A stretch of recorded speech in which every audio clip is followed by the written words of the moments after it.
Revealed in upcoming episodes of this program are the contents of a recently unearthed repository classified by the secret government, the Phenomenon Archives.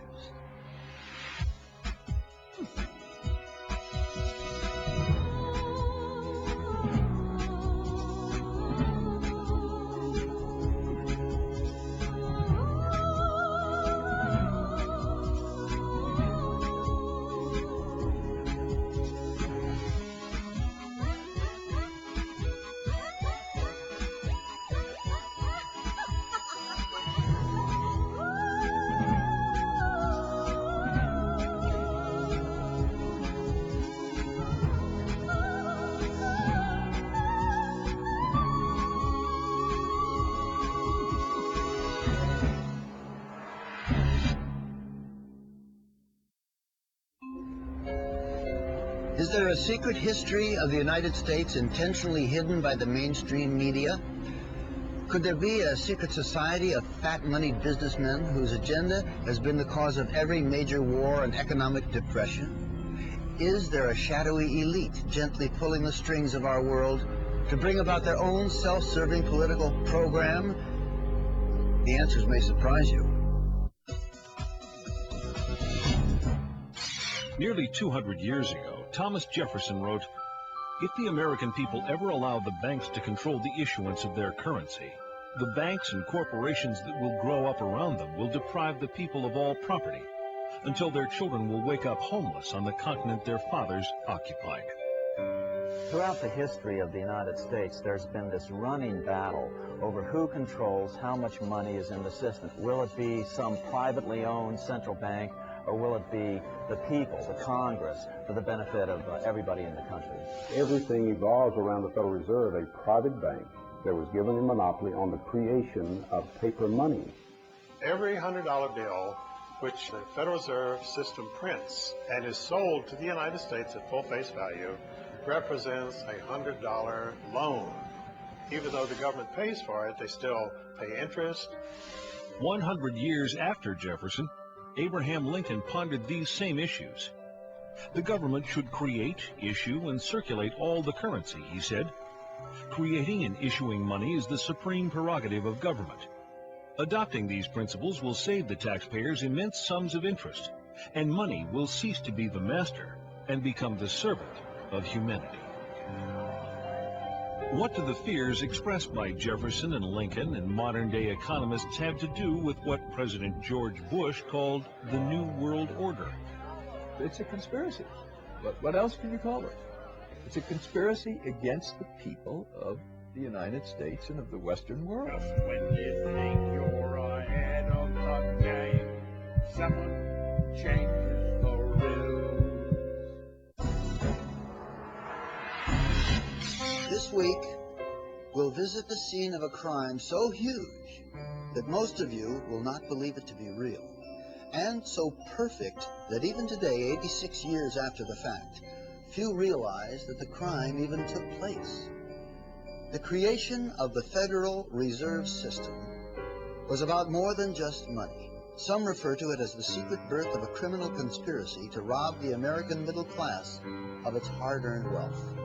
Others believe it to be part of an attempt to bring the world under the control of a shadowy international elite that calls itself the New World Order.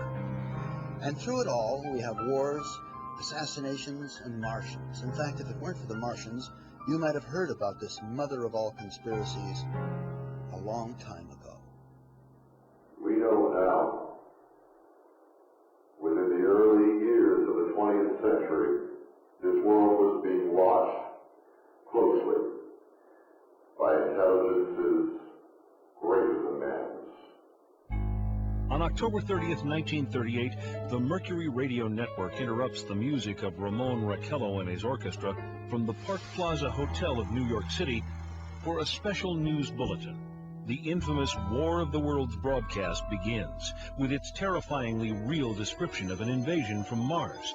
And before the night is out, 1 million people will run panicked into the streets. I'm extremely surprised to learn that a story which has become familiar to children through the medium of comic strips. After what has been a closely guarded secret for nearly 50 years, Orson Welles' original broadcast turns out to be no mere show business stunt. Should have had such an immediate and profound effect upon radio listeners. But instead was a complex psychological warfare test conducted by C.D. Jackson for the Rockefeller Foundation. When the results are compiled nearly 2 years later, they are released to an elite whose names most men will not speak of over a whisper. Among them groups like the Bilderbergers, Trilateral Commission, CFR, and the Federal Reserve. C.D. Jackson was the equivalent of being the head of the National Security Council in the White House under Eisenhower. He was the chief of psychological warfare. The breakthrough discovery that the War of the Worlds broadcast was actually a psychological warfare test is key to understanding why experts believe that the Federal Reserve, the Bilderbergers, and other closed exclusive elite groups are pulling the strings that control our societies. Well, it's a fraternity. They have a common objective, and this common objective is to maintain control. America grew so rapidly and became wealthy so quickly that really we've always been the thorn in the side of this New World Order crowd. They've just never been able to get us completely under their control. So America is the target, and once they finally get us subdued, the rest of the world would fall very quickly. Moguls like the late J.P. Morgan, a man so excessively wealthy his likeness adorns the tycoon card in the board game Monopoly, are all safely cloaked behind their own carefully constructed versions of history. But are the private agenda of these select few woven permanently into the fabric of world economy? Are we simply the unwitting pawns in a game whose rules were written amidst the clandestine corridors of private social clubs 100 years ago or more? Hundreds of miles south of the banking capital of the world, New York City, just off the coast of Georgia, Jekyll Island provided a winter retreat to the rich and famous. This tiny ocean getaway was formerly owned by the monopoly man himself, international financier J.P. Morgan. Here, in a conclave intended to remain secret forever, 6 international bankers plan what is to become America's most powerful private institution, the Federal Reserve System.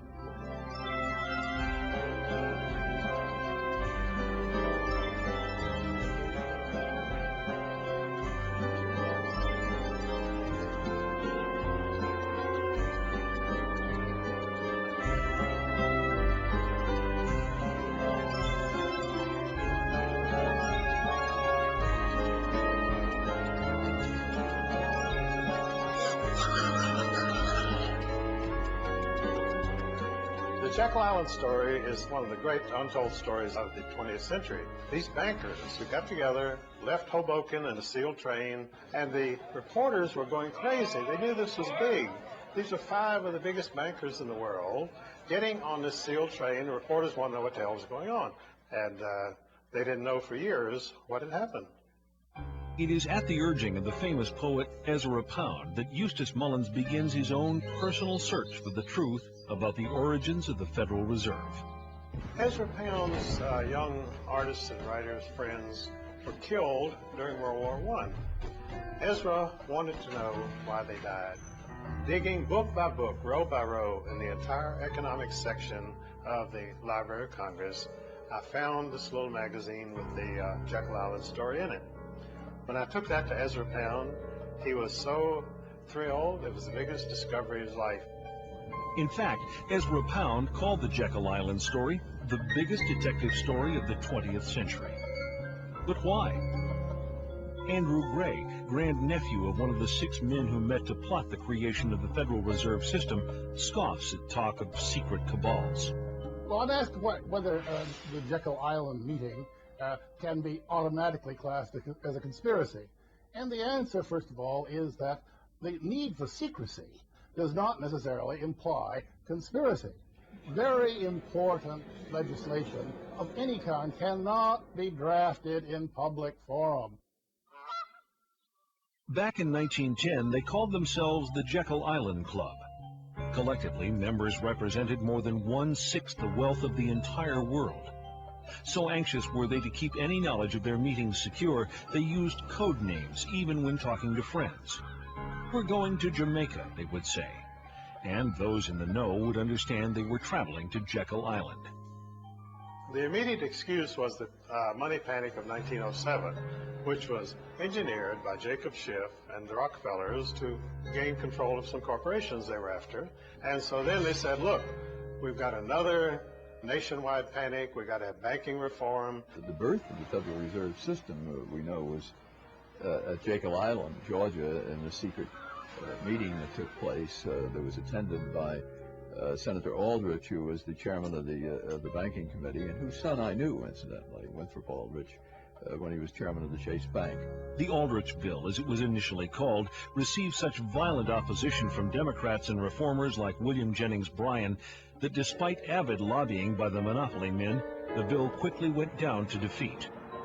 Once the Aldrich Bill flopped, the bankers immediately moved to Plan B. It didn't work from trying to push it through with Republicans, so they tried to push it through with Democrats. We had, in 1912, a very popular president, a Republican named William Howard Taft. The bankers needed Woodrow Wilson to sign this act into law.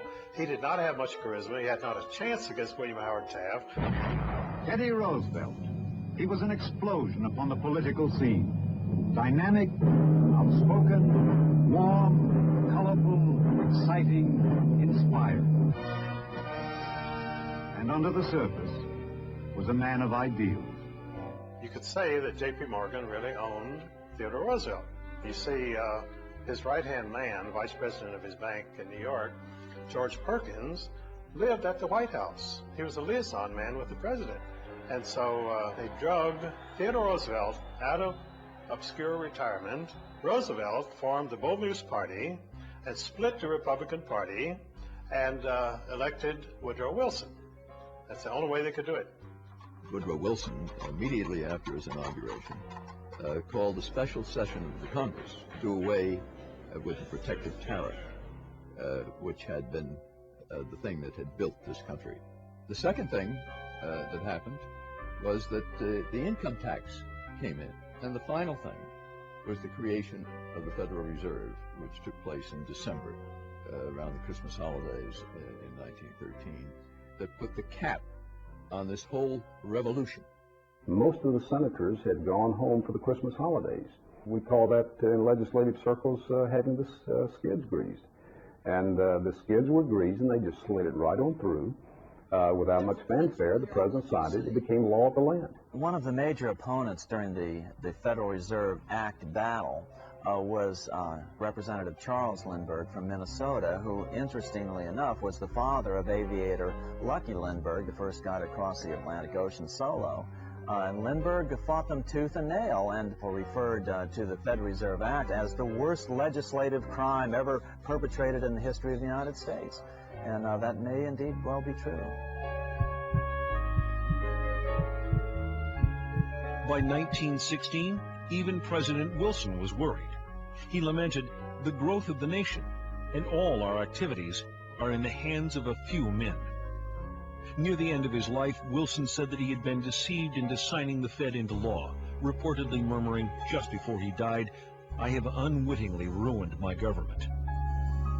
In law, when any people meet together to plot to rob somebody, that becomes a criminal operation. It can never be anything else. Throughout its subsequent history, it can never overcome that initial criminal beginning. And that's where we are today, a criminal syndicate. That's all it is. It's all it ever has been. Did the creation of the Federal Reserve represent a takeover of the United States by shadowy international financiers? Certainly, the Fed was designed to serve somebody's interest, but whose? Not the American banking community. It was the international banking community. The Morgans were an international family. The fortune had first been made in England, but they were allied with the Rothschilds and others in England, and one of their agents drafted the script for the Federal Reserve. The Rothschild family is one of the wealthiest families the world has ever known. By the early 1800s, they established themselves as the most important bankers in all Europe. By the end of the 19th century, they are said to control half the wealth of the world. As Rothschild biographer Derek Wilson explains, Rothschild critics have justification for their anxiety. The House of Rothschild is immensely more powerful than any financial empire that has ever preceded it, and it's able to control governments behind the scenes, secretly. Economic power, political power go hand in hand, and it's like Mayor Rothschild of the Rothschild banking family in Germany said, "Give me control of a nation's monetary system, and I care not who writes their laws." Nathan Rothschild in 1820 might have had more right to say that than any of his successors. The statement is more or less absurd. The Federal Reserve does not control the money supply. The Federal Reserve influences the money supply. To say that the Federal Reserve only influences the money supply is like saying a robber with a gun to your head is only influencing you to give him his money. And of course, if you give him your money, you may be spared your life, but here again, you don't have your money anymore. There has been, in the last 30 or 40 years, a much greater international flavor to the activities of the Fed because the banking system has become global. And you could no longer regulate the U.S. money supply by simply via the domestic Federal Reserve banks. The Federal Reserve controls the very heart of what's happening with money, because money answers everything. It's the one thing that everybody wants. And when you give a private institution a monopoly on the creation of this money, you vest total control in that institution. If you have the money, you can get any law passed you want. So who do you care whether Bill Clinton is president or who is senator from New Jersey? It doesn't make any difference because you write a check and you get another senator. One of the stickiest questions in this debate is this: just who owns the Federal Reserve? The City of London set the whole thing up. The Federal Reserve Bank of New York is principally owned by 5 merchant banks in London, chartered by the Bank of England. Perhaps England, which many have considered a political satellite of the United States in recent years, is really the one pulling the strings of international policy. It's not a matter of who owns the Fed, it's who controls it. The government has given the banks a monopoly, and then you see the Justice Department doing nothing about the bank mergers. The monopoly can only exist with government assistance, and they've given great assistance to the banking monopoly.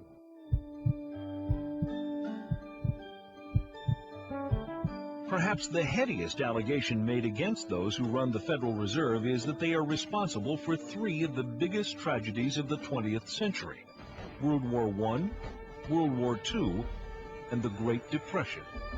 Wars are very profitable. In fact, wars are probably the most profitable thing an international banker can be involved in. So consequently, throughout the last at least 300 years of North American and European history, you see incidents of international bankers backing both sides of a conflict.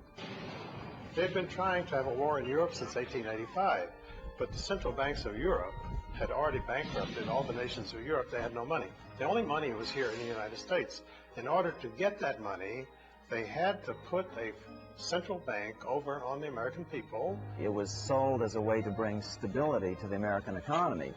Well, what happens just a little over a decade after the passage of the Fed? We see the biggest depression of this century in any case. For the 16 months prior to the crash of '29, the Federal Reserve increased the money supply by 62%. Now, what was happening back then? Much like it's happening today. People were buying and selling, pledging and borrowing, thinking the good times would never end.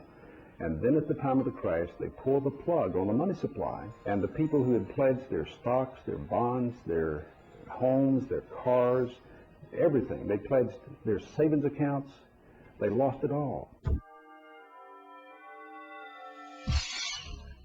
Selling guns to one adversary while making loans to another is a common way these boys make their profits during war. And when profits begin sagging, people like Jacob Schiff, Max Warburg, and J.P. Morgan knew how to build them up again. Surprise, surprise, it's a documented fact that these fellows financed Trotsky and Lenin with billions in golden credit to initiate the revolution in Russia.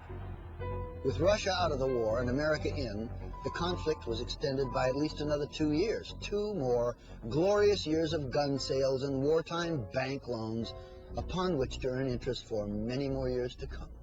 There is no question that war is a profit-making business. After World War I, Senator Gerald Nye held very famous hearings here in Washington where he dragged in some of the biggest bankers and industrialists and put them on the spot and just examined profits that were made by some of these major interests. War isn't profit-making business. Anybody who says otherwise is a liar or a fool. They were able to manipulate us into World War I, and as a matter of fact, the war stretched out for at least another 2 years beyond what it would have gone. Just when you think you're ahead of the game, someone changes the rules. They did this knowing, with malice aforethought, to strengthen their own profits and to build their own institutions, their own banking institutions. Many people believe that virtually all of the wars of this century have been caused for reasons that benefit small financial groups, those that move in the sphere of influence of the Bilderberg and Trilateral Commission. For an example, the war in the Balkans right now. Who's been providing Milosevic with arms and weapons? The Soviets have. Who has been financing the Soviet Union, their military industrial complex? The United States has. European bankers have. So the bankers have been financing both sides of every major conflict. Conflict brings progress, but controlled conflict brings controlled progress. Every major war, every major conflict, arms sales, loaning money to governments. You get their people to pay you interest back into the coffers of the bank, money that you created out of nothing. Nobel Prize Milton Friedman claimed that the Federal Reserve caused the Great Depression by deliberately reducing the amount of money in circulation. Depositors all over the country were frightened about the safety of their funds and rushed to withdraw them. There were runs, there were failures of banks by the droves, and all the time the Federal Reserve System stood idly by when it had the power and the duty and the responsibility to provide the cash that would have enabled the banks to meet the insistent demands of their depositors without closing their doors. Congressman Louis McFadden, chairman of the House Banking Committee during the crash, agreed, saying, "The Great Depression was a carefully contrived occurrence by international bankers seeking to bring about a condition of despair so that they might emerge as the rulers of us all." There was a memo circulated in advance of the stock market collapse. All the big guys, or the insiders, let's say, got out of the stock market during that 4-year period. They all got out. They were cash heavy when the market crashed. They were able to buy up major corporations for pennies on the dollar. Franklin Roosevelt's own son-in-law called the Depression the deliberate shearing of the public by the world money power, triggered by the planned sudden shortage of call money in the New York markets. Insider Joseph Kennedy's wealth grew from $4 million in 1929 to over $100 million 4 years later. Then, as now, America's press failed to tell us what was happening. These scenes of unrest in America have never been seen before. Cameramen would shoot them, but newsreels wouldn't play them. Controlling the news started early in America. Of course, the lighter side of the news continued to get lots of play. And they're off. Around the first bend, it's Rumble, William Maggie. Second, and House giving it up. Now coming around the turn is Fox Feather. House giving it up in second. And House giving it up and down. Well, ladies and gentlemen. Fortunately, populists from President Andrew Jackson to William Jennings Bryan to Father Charles Coughlin were courageous enough to speak the truth.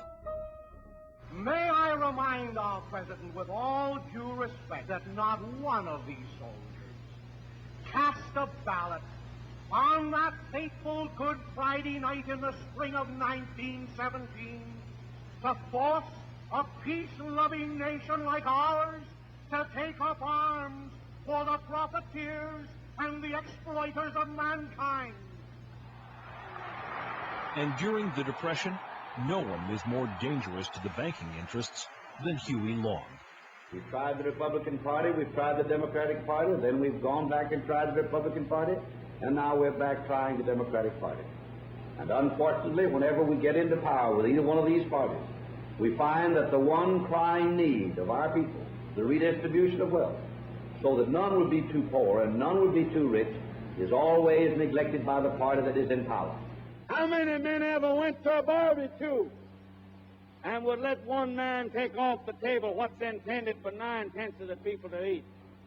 The only way you'll ever be able to feed the balance of the people is to make that man come back and bring back some of that grub he ain't got no business with. But assassination as a tool of political policy was nothing new to this crowd.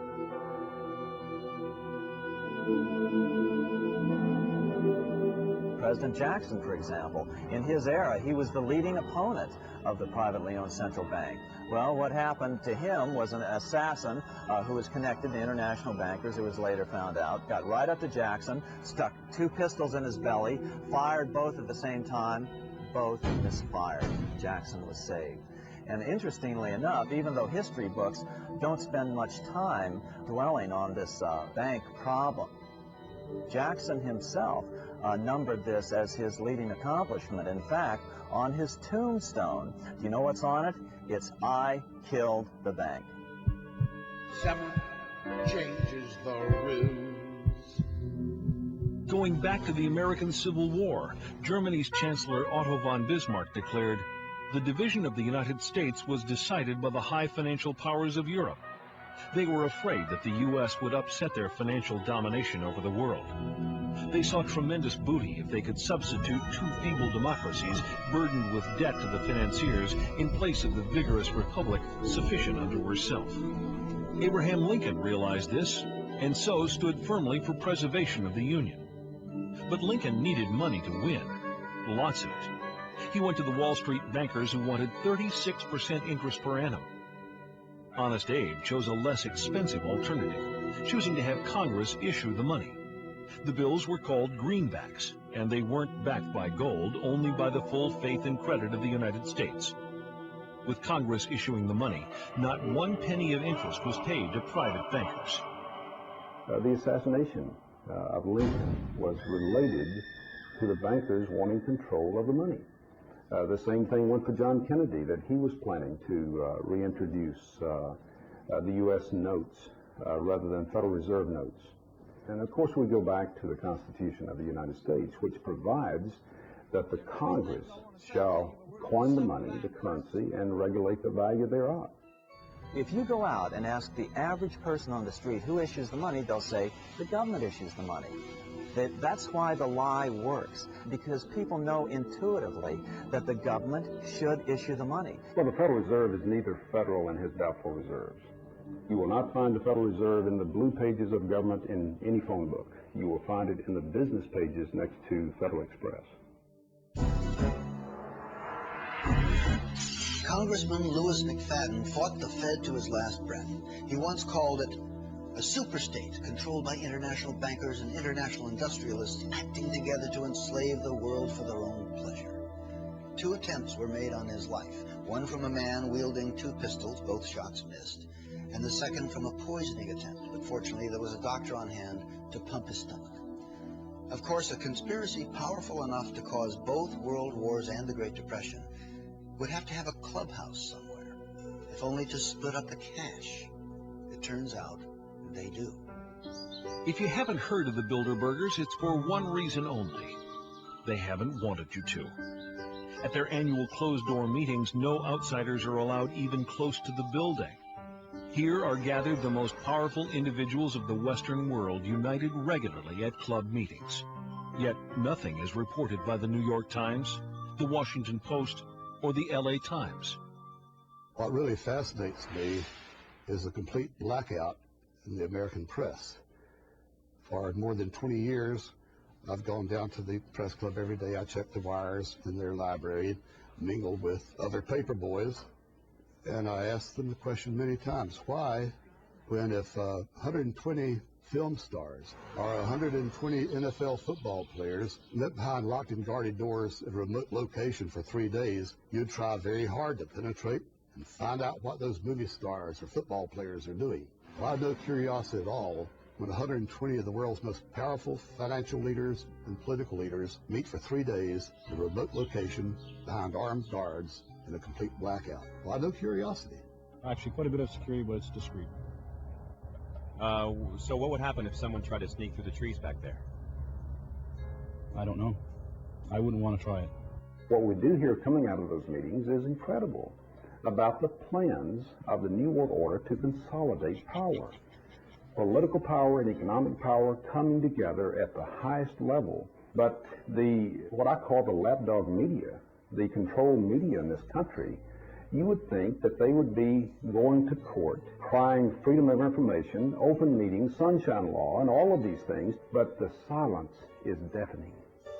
Attendees at recent Bilderberg meetings have included Presidential Advisor George Stephanopoulos, Senator Sam Nunn, David Rockefeller, former Senator Lloyd Bentsen, and Henry Kissinger. 1 month earlier, 50 liberal groups met in Washington to discuss their opposition to international banks and economic globalization. In reaction, one of the major items on the Bilderberger agenda was the role of liberals in various organizations. Also on the docket, the separatist movement in Canada, how fragmented Canadian provinces could be absorbed into the United States.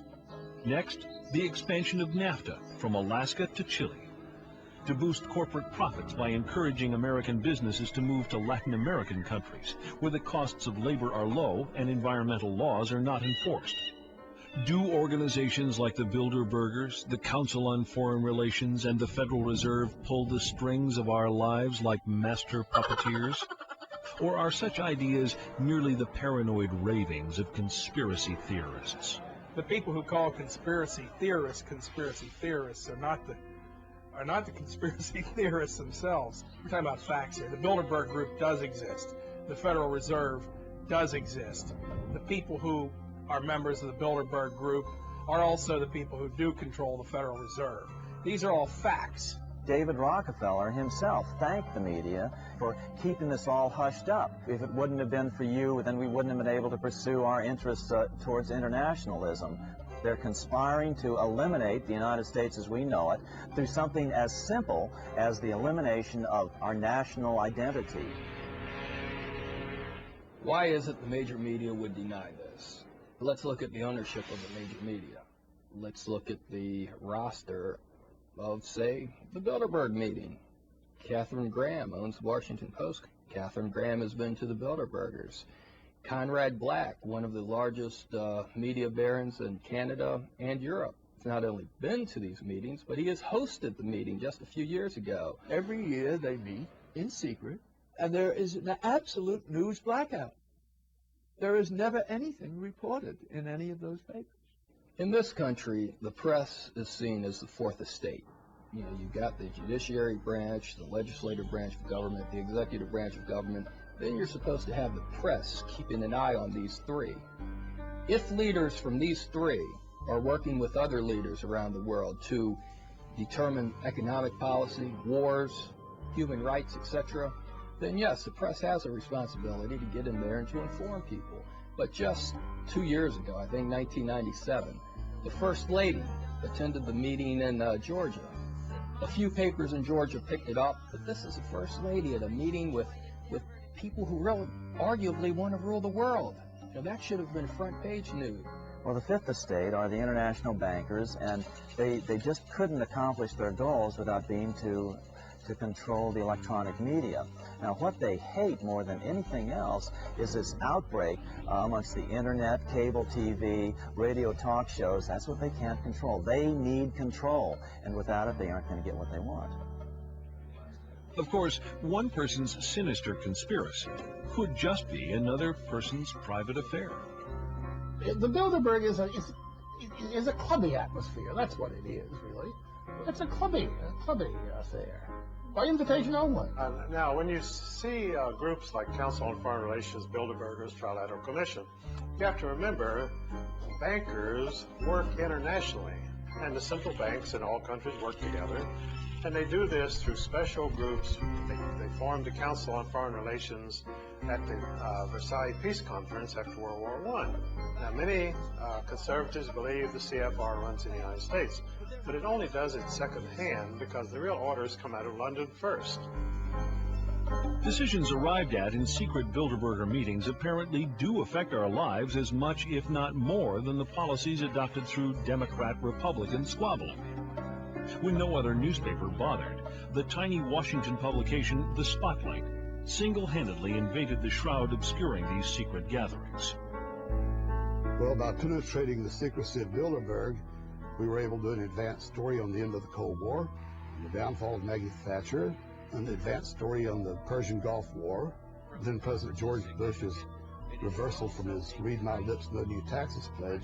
The financial entities that dominate the Federal Reserve, the Bilderberg Group, are largely centered around the Rockefeller family and the Rothschild family. Names such as Chase Manhattan, Citibank, all these groups that move in the Rockefeller sphere of influence and the Rothschild sphere of influence are the glue that hold the Bilderberg elite together. Most troubling of all is evidence that the attendees of these secret meetings may even choose our presidents. In December of 1974, there was a major headline on the editorial page of the Atlanta Constitution that said Jimmy Carter is running for what? And the what was about this American president. Jimmy Carter had been a one-term governor of Georgia, hardly known to the American people. He, however, had an entree into the international elite through his membership in David Rockefeller's Trilateral Commission. No one had ever heard of Jimmy Carter. I think that's fair to say. Yet, within the next several years, as he announced his presidential campaign, started moving towards a Democratic presidential nomination, he started getting a lot of favorable media coverage, particularly from media connected to the Rockefeller sphere of influence. Jimmy Carter was painted as a populist, a man of the people. I remember when we couldn't find a microphone. When in fact he was moving in the highest circles of the international elite. When we discovered that the obscure governor of Arkansas, Bill Clinton, had attended his first Bilderberg meeting in Baden-Baden, Germany in 1991, we were able to anticipate a political future for the young man. When I discovered in 1991 that Bill Clinton had attended the Bilderberg meeting, I was able to predict that he would be the candidate for the presidency of the Democratic Party. I didn't think he'd be elected president, incidentally. And so they picked him. The Bilderbergers actually picked him to be the president. I will, to the best of my ability, preserve, protect, and defend the Constitution of the United States. Preserve, protect, and defend the Constitution of the United States. So help me God. So help me God. Bill Clinton, like Jimmy Carter, was a product of the Rockefeller Empire. Bill Clinton has a few up on Jimmy Carter, though. Not only was Clinton a member of the Trilateral Commission, but he was also invited to become a member of the Council on Foreign Relations. He had the imprimatur of the Rockefeller and Rothschild families. Well, you know, I grew up like everybody, every other kid in the United States, thinking our president of the United States, most powerful man in the world. But it's just not the case. You know, even Bill Clinton has admitted that he is only a virtual president anymore. That was in a speech in September of 1998. Just when you think the economy's stable, just when you think you're made in the shade, someone changes the route. Is there a conspiracy? If we are onto the fomenters of what's loosely called the New World Order, the free movement of capital and goods across national boundaries is clearly a big part of their agenda. The global elite have been the primary promoters of free trade precisely because of the fact that they are the ones who control the major multinational corporations. They are the ones who want to build televisions in Mexico and in impoverished third world countries and pay these people sub-minimum wages, slave wages, and then export them at gigantic profits back to the United States. But we're told by the major media in this country, which is tied in again with these international elites, that, oh, well, this is a temporary thing. It really is good for America. But it's not good for America. Look at anybody who's lost their job. Look at how their family suffers. That's the Bilderberg Group at work. That's the Trilateral Commission. That's the Federal Reserve. All these elite groups that they're benefiting, but the average American isn't. These families have been mostly in the banking business for at least 500 years, most of them. They were in the slave trade. They were in the opium trade, because these people are not interested in 5% a year return. They want 1,000% a year return. And to get into those things, you need to get into gold, slaves, drugs. That's where the big money is. Fiat currency is what we have. Fiat, meaning no thing, nothing, having no value. In other words, it's backed by the faith and credit of the person who is creating the money. If you have a private bank out here that is creating this money, then your faith is in their ability to keep the value of this currency to where everybody accepts it. We have to understand that people, not governments, not central banks, nor nation states, but people ultimately determine what money is and what money is not. It's been that way for over 5,000 years. This brings us back to our initial question. Are we citizens of a great democracy, or is something more convoluted and sinister at work? Is there anything wrong with the best and the brightest controlling our country, or potentially in the near future the entire world? Are international financiers in control of our lives? Are they masters of the universe? What's wrong with an elite ordering world events? There's a lot of things wrong with that. The American people, at least, have always been told that they control their own destiny through their elected representatives. But when you find their elected representatives behind closed doors, surrounded by armed guards who will not let the general public in, and they're making decisions that affect the future of the American people and the people of the world, then there are legitimate questions as to why this elite should be able to dictate things. The whole point of one world government is to eliminate the concept of nationalism. Now, why is eliminating nationalism bad if it would eliminate war? Well, the reason is, if old British Lord Acton's axiom, that is, absolute power tends to corrupt absolutely. If you could print $1 billion tomorrow, well, you could be a master of the universe. But you can't, because they have the monopoly. As long as they can print the money, as long as they can buy the New York Times, the Washington Post, congressmen, senators, presidents, then you can't compete against them. What have you got to offer? If you have relatively few people governing your government, you don't have a democratic government, do you? You've got a secret cabal here who is governing the United States. And not just the United States, but the governments of England and France, Germany, all the European countries, less influence in Japan, but quite a bit there too. So it's a conspiracy against the people of the United States and of the Western world. What would you call it? Are the Rockefellers and the Rothschilds and the people in their sphere of influence the masters of the universe? Let's put it this way, they want to be the masters of the universe, but there are a lot of people who don't want them to be. They create money out of nothing. What a scam. They have so much money, they don't care about money. All they care about is power.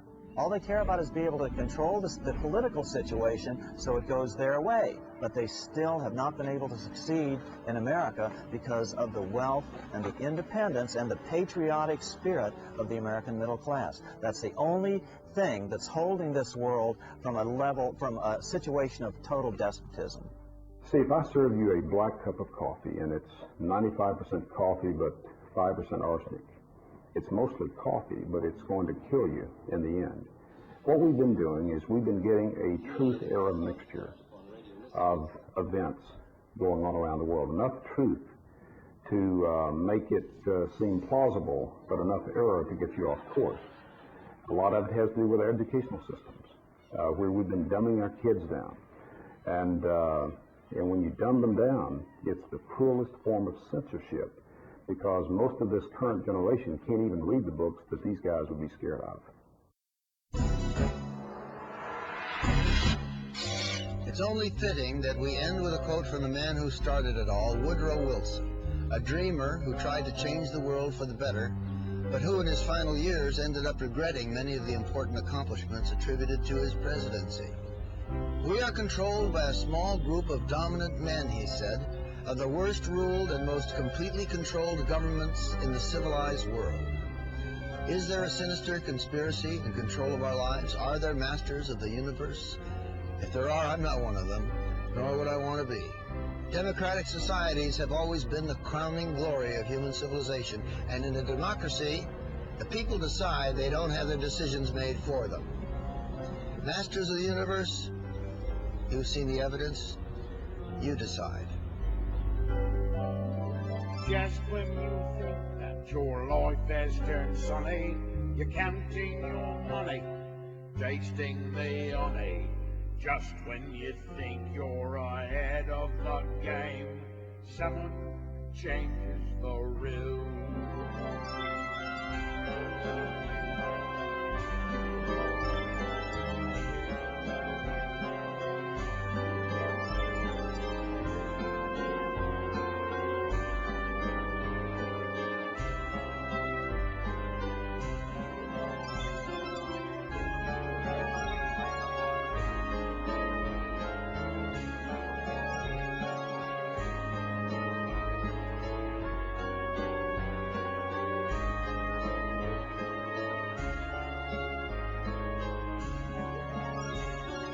Just when you think the economy's stable, the interest is low, inflation is slow. Just when you think you're made in the shade, someone changes the rules.